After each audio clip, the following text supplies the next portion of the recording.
It's time to go back to school. And for parents of brand new students, that means digging out your child's immunization record.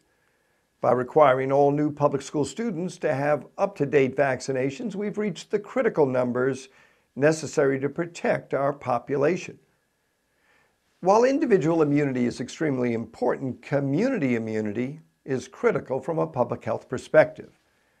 The higher the numbers of protected citizens, the less likely a disease will spread from child to child and cause an epidemic. We know from experience that complacency when it comes to getting vaccinations can lead to disaster. For example, in the early 1960s, measles caused 48,000 hospitalizations and 3,000 deaths a year among U.S. children. With licensure of a vaccine in 1963, the number of cases was rapidly reduced.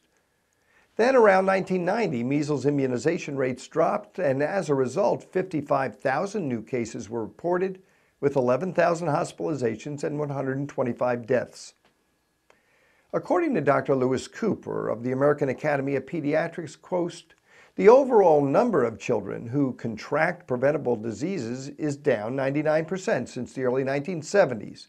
Still, if even one child dies from an easily preventable disease, it's one child too many.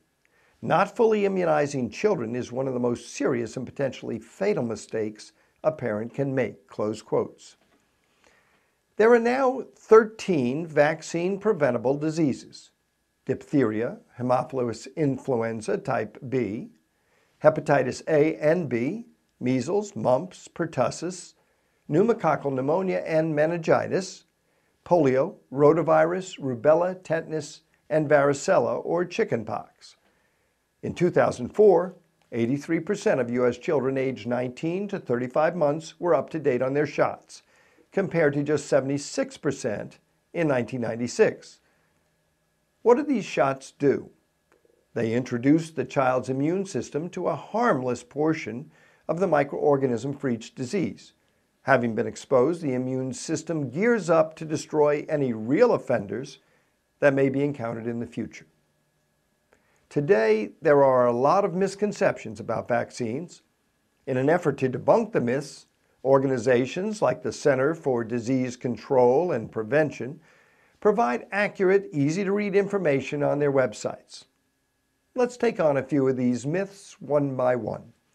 Myth: vaccines cause many harmful side effects, illnesses, and even death.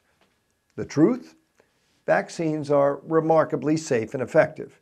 Each one undergoes about 10 years of research before it's approved by the FDA. After it's approved, safety monitoring for side effects continues. Most side effects are minor and temporary, such as a sore arm or a minor fever. Myth: disease is rare in the United States, so there's no need to be vaccinated. The truth: we live in a global society that creates many opportunities every day for the introduction of microorganisms into our communities. Experience tells us that when immunization rates fall, diseases rapidly reappear. Myth: giving multiple vaccinations at the same time, like MMR for measles, mumps, and rubella, increases the risk of side effects.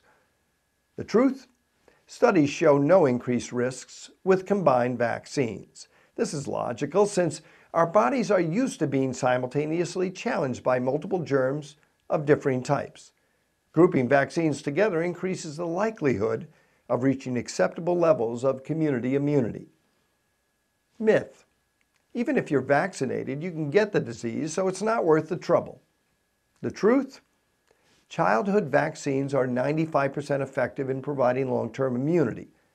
The best protection for the 5% whose bodies don't respond to vaccination is high immunity levels in the community to make it unlikely that they'll be exposed to the disease.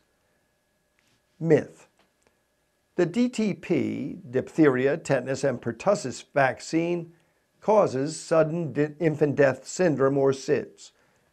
The truth: while both occur at the same time frame in an infant's life, multiple studies have found no evidence of any causal relationship. Myth: measles vaccine causes autism. The truth: there's no evidence of a causal association. A study of 530,000 Danish children, the results of which were published in the New England Journal of Medicine, found that rates of autism were no different amongst vaccinated and unvaccinated children. The bottom line is, any risks that might be associated with vaccination are minor when compared to the benefits. For Health Commentary, I'm Mike McGee.